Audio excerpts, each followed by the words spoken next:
Wonders of Grace.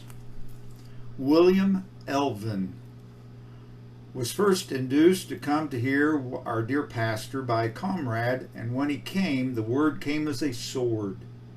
He felt himself to be a great sinner before God, and when he got home, he fell on his knees and earnestly prayed for mercy through Jesus Christ. And God heard and answered him, and his burden of sin was removed, and he rose from his knees a happy man. He found peace in believing from that very hour. He is very anxious to bring others to hear the word of life, feels the love of Christ constraining him.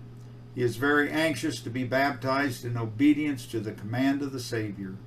Feeling assured that this is a wonderful instance of the sovereign grace of God and of his genuine conversion, gave him a card.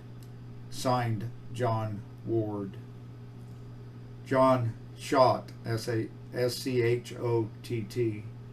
This young man, when but a youth, was turned out of doors by his stepfather, who was a drunkard, to seek his own living. He got among bad companions and was up and out all hours in the night, singing and rioting. Became a regular concert singer. Used to sing burlesque songs concerning our pastor. After this, he went to Birmingham from Bristol, his matinee place, and there was engaged about 9 months on the stage. He, however, got out of employment, and his carefree companions all forsook him, and he seemed left alone in the world. One Sunday morning, however, he was led to hear a converted collier of the name of Walkis.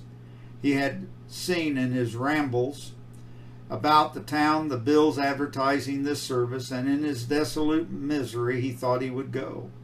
And he went, and Walkis was led to speak of heaven, and for whom heaven was prepared, in such a manner as quite pricked him to the heart. He could not refrain from showing his emotions, at which he felt much ashamed. He thought everybody was looking at him. He went home and prayed to God to forgive him. He was still in great trouble of soul, and he was led to seek work in Bath, having turned a teetotaler and given up a young woman with whom he was keeping company, but whom doubtless he felt was a snare to him in his earnest desire to seek the Lord. Here at Bath he heard a Mr. Hartley, whose sermon upon the publican's prayer gave him full release.